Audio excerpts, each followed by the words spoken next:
Warning: the following video review is not a paid endorsement and will give you an honest and unbiased review of a product or service that is recommended to you by other YouTubers. This segment was created to help others find out what these things are really like to make a more educated decision on something that these professionals are pushing as a paid endorsement. All reviews are done or supervised by self-certified professionals. Thank you for watching.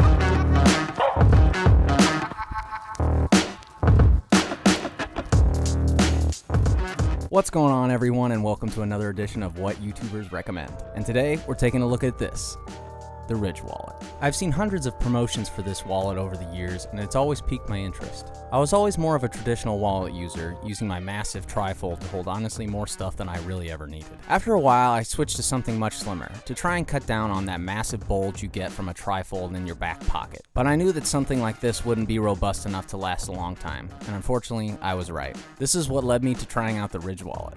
First off, as you saw, the Ridge wallet is extremely compact, being about the exact same size as a credit card, and in my opinion, is a pretty good looking wallet.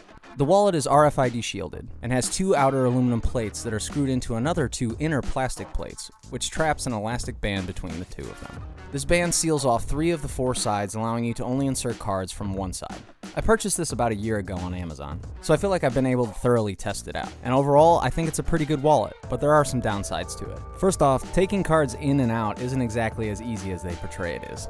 If you have cards that don't have elevated numbers, you'll have a much smoother experience, but if you have cards that have raised numbers, they'll constantly get hung as you're trying to pull them out on the other cards, and it just becomes kind of a nuisance. Also, when you're trying to get a card back into the middle of the wallet, it's kind of a goofy feeling process, but after a while you just kind of get used to it.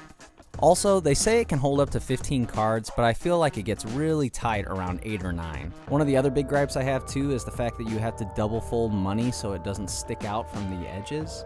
And if you don't, it looks really clunky and kind of gets stuck as you're trying to put stuff in your pocket because it's not the same size as the wallet. And if you do double fold it to make it fit so it's not sticking out on the edges, it adds a ton of thickness to the wallet. So it's kind of... And there goes my brain. What I'm trying to say is that when you double stack money, it defeats the purpose of the wallet. And with a decent amount of money in there, it actually becomes even thicker than the trifold wallet that I was using before. So in that way, it's kind of defying everything that you want from it. You want it to be small, portable, and just not bulky in general, just like that trifold that we were talking about earlier. I like the way I said it better. And not only that, but I also chose to get the band to hold the money, and it comes with this little metal clip to try and keep it flat and stable. This thing constantly comes off. One of the big recommendations I would probably give to you is to actually go with the money clip option instead of this little band thing. Also, I think for longevity, I think the money clip would last a lot longer than a band. We all know that elastic wears out over time, just like what's holding the whole wallet together. So after a year, it seems to be fine. It's holding up pretty good. I don't really have any complaints on that front at all. I expect this to last quite a long time. So overall, I really like the wallet.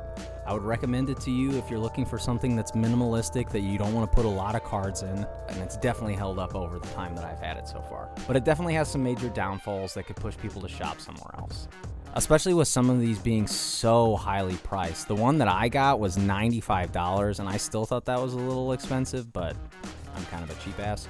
I genuinely think this is going to last for a long time, so I think it's a pretty good investment. Just evaluate it and see if it's right for you. Personally, I think it's good for what I'm doing, but it may not fit your needs. So just wanted to give you a good overlook of what it is and how it works for me and how well it could work for you. If you have a Ridge wallet already, leave some comments down below on what you think of the wallet so we can all make a better decision. As always, thank you for watching, and I'll see you guys next time.